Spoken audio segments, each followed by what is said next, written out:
تو سیدھا کہ سیدھا تم اسی جنت میں چلے جاؤ گے. تو مومن کہے گا مجھے رب کے رحمت کی طرف لے کر چلو, رب کی جنت کی طرف لے کر چلو. اور یہ اللہ تعالیٰ کا بہت بڑا انعام ہوتا ہے بندے مومن کے لیے. اور اس طرح کے کئی واقعات قرآن مجید میں ذکر کیے گئے. حضرت آسیہ رضی اللہ تعالیٰ عنہ جو کہ فرعون کی بیوی تھی, فرعون بدبخت ملعون نے ان کو دنیا کا سب سے بدترین عذاب دیا, اس طرح کہ ان کے جسم کے اندر اس بدبخت نے کیلیں گڑوائے.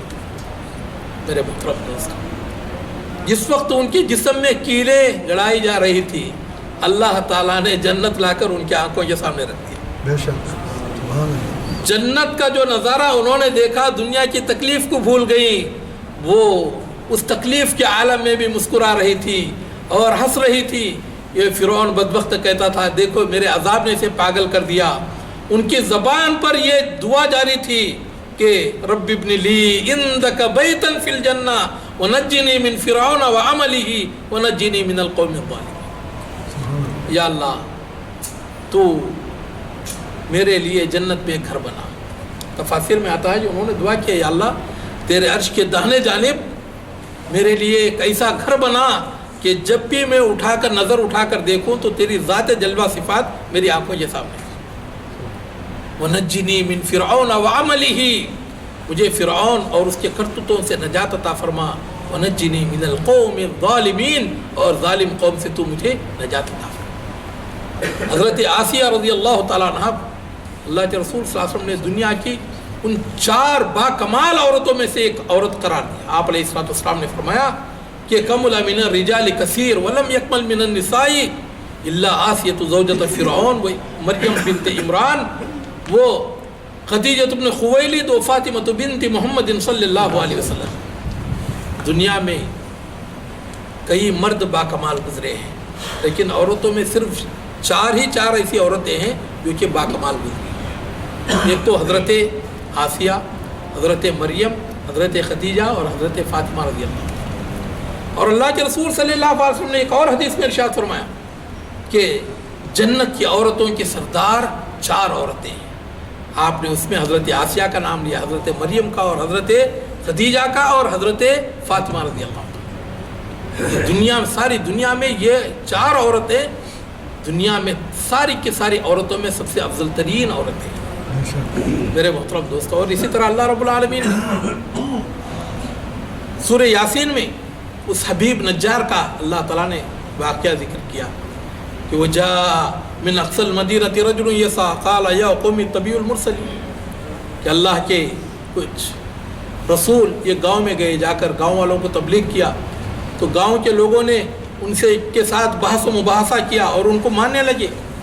تو یہ حبیب نجار شخص جس کا نام حبیب نجار آتا ہے, تو اس کو پتہ چلا کہ لوگ اللہ تعالیٰ کے انبیاء علیہ السلام کو قتل کرنے والے, اور کسی پیغمبر کو اگر قتل کیا جائے تو اس قوم پر اللہ تعالیٰ کا عذاب لازم ہو جاتا.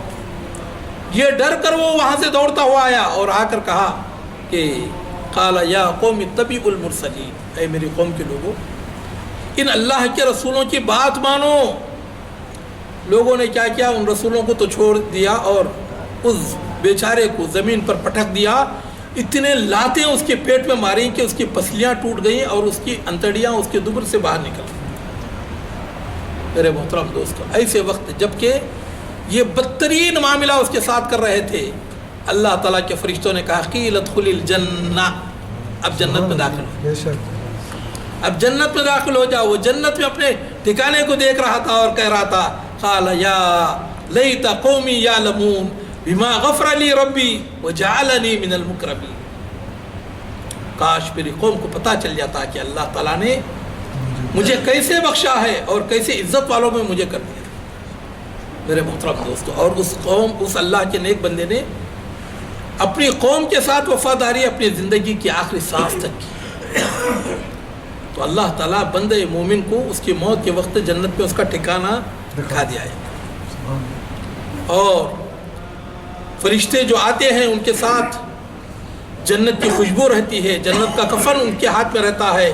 ملک الموت اس کے سرحانے آ کر کہتے ہیں یا ایتھا النفس المطمئنہ ارجعی الی ربک راضیۃ مرضیہ فادخلی فی عبادی وادخلی جنتی، اے اطمینان والی روح،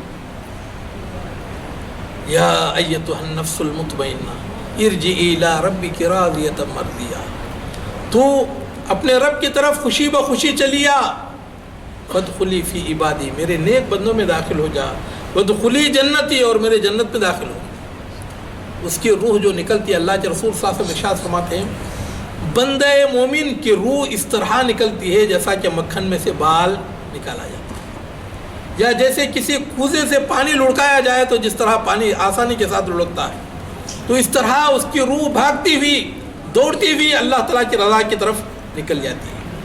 لیکن میرے محترم دوستو، روح کا نکلنا بھی چاہے وہ کس قدر بھی آسانی کے ساتھ نکلے، اللہ کے رسول جناب محمد رسول اللہ صلی اللہ علیہ وسلم نے ارشاد فرمایا کہ موت کے نکلنے کا، موت کے جو نکلنے کی تکلیف ہے، ایک مومن کی ایک رگ رگ محسوس کرتی ہے، رگ رگ محسوس کرتی ہے۔ اور حقیقت یہ ہے کہ جان کا جو نکلنا ہے، چاہے کس قدر بھی آسانی کے ساتھ نکالی جائے، لیکن میرے محترم دوستو یہ وہ تکلیف ہے کہ جسے کہ سکرات الموت کہتے ہیں، اور بحیثیت ایک انسان ہونے کے خود میرے اور آپ کے آقا جناب محمد رسول اللہ صلی اللہ علیہ وسلم کو بھی اس تکلیف سے گزرنا پڑا۔ اللہ کے رسول جناب محمد رسول اللہ صلی اللہ علیہ وسلم جس وقت آپ علیہ السلام کی زندگی کے آخری لمحات تھے، آپ علیہ السلام کا جسم اتھر بھٹی کی طرح گرم ہو چکا تھا۔ اما عائشہ رضی اللہ تعالیٰ عنہ فرماتی ہیں کہ آپ علیہ السلام کے داہنے جانب ایک پیالہ رکھا ہوا تھا جس میں کہ پانی تھا، آپ علیہ السلام اس پانی میں اپنا ہاتھ ڈالتے اور اپنے چہرے کو اور اپنے سینے کو ملتے اور کہتے لا الہ الا اللہ ان للموت سکرات، کہ اللہ کے سوا کوئی سچا معبود نہیں، موت کی بڑی سختیاں ہیں۔ اور آپ علیہ السلام اس بے چینی میں کبھی چادر مبارک کو چہرے پر ڈالتے، کبھی چہرے سے ہٹاتے، سینے پر ڈالتے، سینے سے ہٹاتے، بدن پر ڈالتے، بدن سے ہٹاتے، اور کبھی اپنے داہنے پیر کو سیدھا کرتے، بائیں پیر کو موڑ لیتے، بائیں پیر کو سیدھا کرتے، داہنے پیر کو موڑ لیتے، اور اس طرح کی آپ علیہ السلام تکلیف میں مبتلا تھے۔ اما عائشہ رضی اللہ تعالیٰ عنہ کہتی ہیں کوئی شخص حالت سکرات میں تکلیف میں مبتلا ہوتا، میں سمجھتی کہ شاید یہ گنہگار ہے جس کی وجہ سے یہ تکلیف میں مبتلا ہے، لیکن جب میں خود اللہ کے رسول صلی اللہ علیہ وسلم کو اس تکلیف میں دیکھا تو اس کے بعد موت کی تکلیف کو اور موت کی سختی کو میں کسی کے لیے برا نہیں سمجھتی۔ فرماتی ہیں توفی رسول اللہ صلی اللہ علیہ وسلم وراسہ بین نہری و صدری، اللہ کے رسول صلی اللہ علیہ وسلم کا جو انتقال ہے وہ میرے گود میں ہوا، آپ علیہ السلام کا سر مبارک میرے حلق اور میرے سینے کے درمیان تھا، اور اس وقت اللہ کے رسول صلی اللہ علیہ وسلم جو تکلیف میں مبتلا تھے، تو فلا اکرہ شدت الموت بعد النبی صلی اللہ علیہ وسلم احدا ابدا، اللہ کے رسول صلی اللہ علیہ وسلم کی، آپ علیہ السلام کی جو موت کی سختی میں نے دیکھی، اس کے بعد موت کی سختی کو میں کسی کے لیے برا نہیں سمجھتا۔ میرے محترم دوستو، اللہ کے رسول صلی اللہ علیہ وسلم کہ زندگی کے آخری لمحات میں ملک الموت آتا ہے اور آ کر ادب سے سلام کرتا ہے، اللہ کے رسول صلی اللہ علیہ وسلم سے اجازت طلب کرتا ہے اور یہ کہتا ہے کہ اے اللہ کے رسول صلی اللہ علیہ وسلم، اگر آپ اجازت دیں تو آپ کو اپنے رفیق اعلیٰ سے ملا دیں۔ اللہ کے رسول صلی اللہ علیہ وسلم نے اللہ تعالیٰ کو اپنا دوست بنا لیا تھا۔ اللہ کے رسول صلی اللہ علیہ وسلم ارشاد فرماتے ہیں لو کنت متخذا خلیلا لاتخذت ابا بکر خلیلا، اس دنیا میں میں اگر کسی کو اپنا دوست بناتا تو صدیق اکبر رضی اللہ تعالیٰ عنہ یہ کیسے میرے دوست ہیں کہ جن کو میں دوست بناتا، لیکن چونکہ میں نے اللہ تعالیٰ کو اپنا دوست بنا لیا ہے اس لیے میں کسی کو اس دنیا میں دوست نہیں بناتا۔ اللہ کے رسول صلی اللہ علیہ وسلم جب ملک الموت نے عرض کیا تو اللہ کے رسول صلی اللہ علیہ وسلم نے فرمایا اللہم انت الرفیق الاعلی، یا اللہ تو ہی سب سے بلند و بالا ساتھی ہے۔ اما عائشہ رضی اللہ تعالیٰ عنہ فرماتی ہیں کہ اللہ کے رسول صلی اللہ علیہ وسلم کی نگاہیں چھت کی طرف، آپ علیہ السلام آپ کی نگاہیں چھت کی طرف لگ گئیں اور آپ نے انگشت شہادت بلند فرمایا اور کہا اللہم انت الرفیق الاعلیٰ، پھر دوبارہ کہا اللہم انت الرفیق الاعلیٰ، تیسری مرتبہ اللہم انت الرفیق کہا۔ الاعلیٰ کے الفاظ آپ علیہ السلام کے زبان مبارکہ سے ادا نہیں سنے۔ آپ کا ہاتھ زمین پر گر گیا اور آپ کا سر مبارک داہنے جانب لڑک گیا، تو میں سمجھ گئی کہ آپ علیہ السلام ابھی اس دنیا میں نہیں رہے۔ میرے محترم دوستوں، اللہ تعالیٰ کے جو نیک بندے ہیں، امام محمد ابن سیرین رحمۃ اللہ علیہ ایک ایسے عظیم تابعی ہیں کہ حضرت انس ابن مالک رضی اللہ تعالیٰ عنہ خادم رسول صلی اللہ علیہ وسلم، جس وقت ان کا انتقال ہو رہا تھا تو انہوں نے وصیت کی کہ میرے جنازے کی نماز امام محمد ابن سیرین پڑھائیں، تو وہ اپنی موت کے وقت رونے لگے۔ لوگوں نے کہا کہ حضرت کیوں روتے ہیں، اگر آپ جیسا شخص روئے ہم کیا کریں؟ کہا وَإِنِّي لَأَبْكِي عَلَىٰ تَفْرِيطِ فِي الْأَيَّامِ الْخَالِيَةِ وَقِلَّةَ عَمَلِي لِلْجَنَّةِ الْعَالِيَةِ فَمَن يُنْجِينِي مِنَ النَّارِ الْحَامِيَةِ۔ میں اس لیے رو رہا ہوں کہ اللہ تعالیٰ نے مجھے جو عمر دی تھی، جتنا عمل مجھے کرنا چاہیے تھا اتنا میں نے نہیں کیا، اور اللہ تعالیٰ کی جو عظیم جنت ہے، میرا عمل اس لائق نہیں ہے کہ میں رب کی جنت کو خرید سکوں۔ فَمَن يُنْجِينِي مِنَ النَّارِ الْحَامِيَةِ، اب کون سی ایسی طاقت ہے جو کہ مجھے دوزخ سے بچا سکے؟ حضرت ابراہیم النخعی رحمۃ اللہ علیہ کے تعلق سے آتا ہے کہ انتقال کے وقت یہ بھی تابعی تھے، رونے لگے۔ لوگوں نے کہا کہ کیوں رو رہے ہیں؟ کہا انی لانتظر رسول ربی هل یبشرونی بالجنہ ام یبشرونی بالنار، اب میں ملک الموت کا انتظار کر رہا ہوں، پتہ نہیں کہ وہ مجھے جنت کی خوشخبری دیں گے کہ دوزخ کی خوشخبری دیں گے۔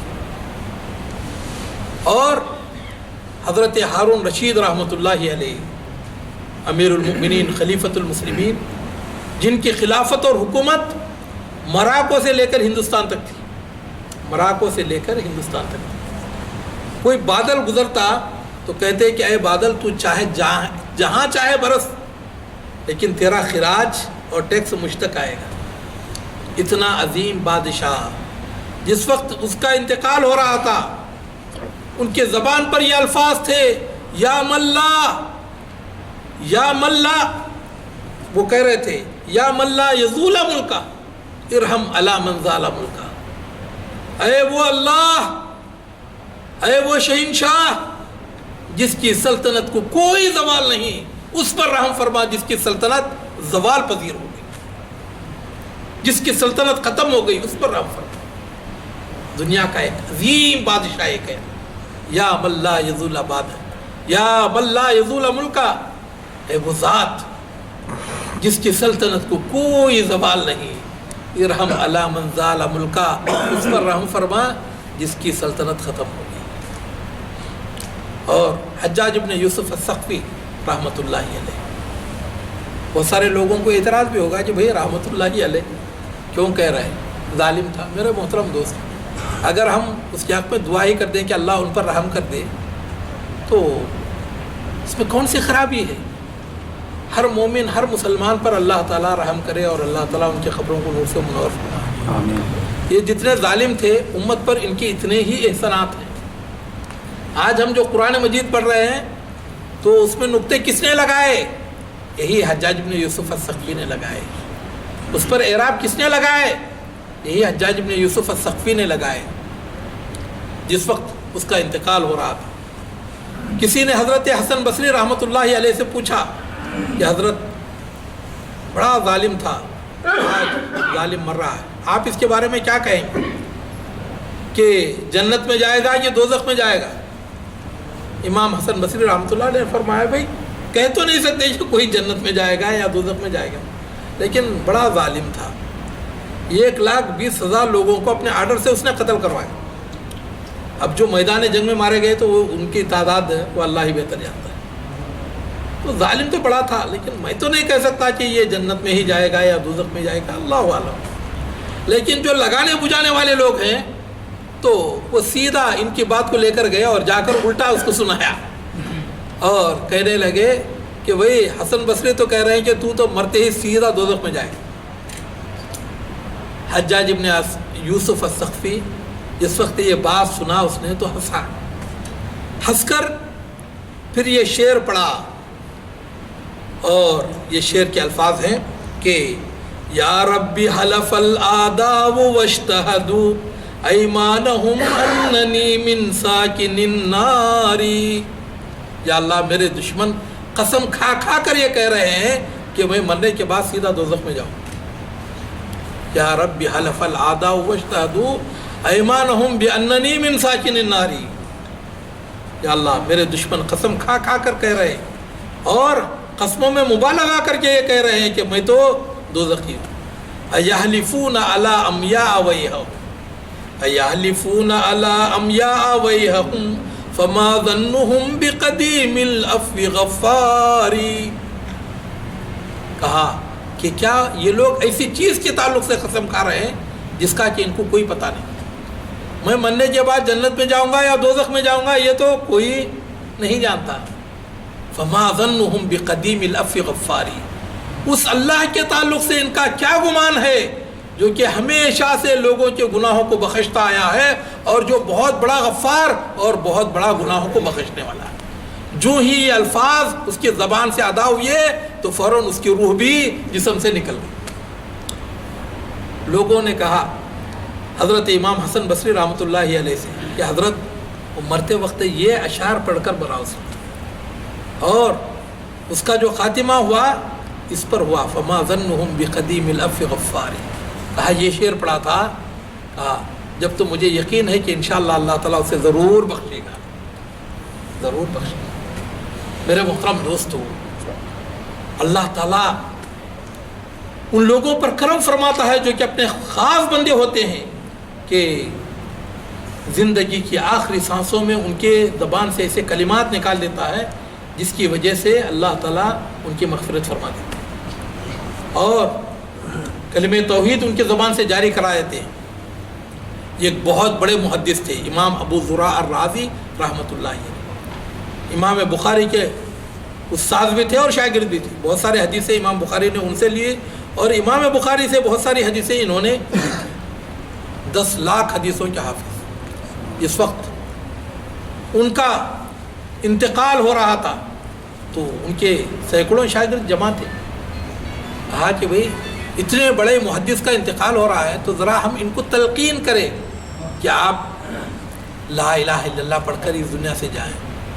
لیکن اتنے عظیم محدث کو جا کر کون کہے گا منہ اٹھا کر کہ حضرت آپ لا الہ الا اللہ پڑھ لیں.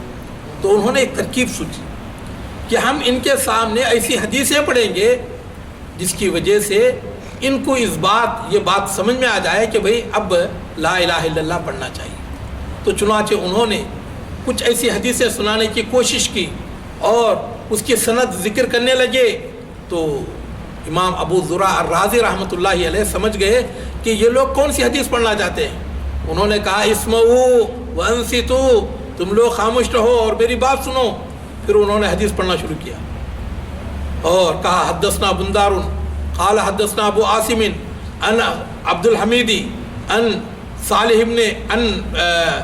عن صالح بن ابی عروبۃ عن کثیر بن مرۃ عن معاذ بن جبل رضی اللہ تعالی عنہ قال سمعت رسول اللہ صلی اللہ علیہ وسلم یقول من کان آخر کلامہ لا الہ الا اللہ فمات.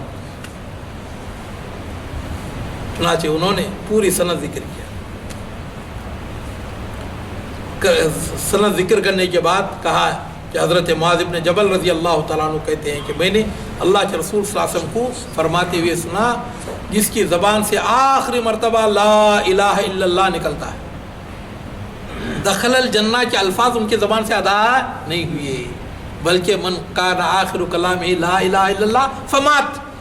اور جو ہی لا الہ الا اللہ ان کی زبان سے نکلا ان کی روح خفض عنصری سے پرواز کر گئی. میرے محترم دوستو اللہ تعالیٰ سے دعا کریں کہ اللہ رب العالمین مجھ پر اور آپ پر اور تمام مسلمانوں پر یہ کرم فرمائے کہ زندگی کے آخری لمحات میں ہماری زبان سے کلمہ لا الہ الا اللہ محمد رسول اللہ صلی اللہ علیہ وسلم جاری ہو جائے۔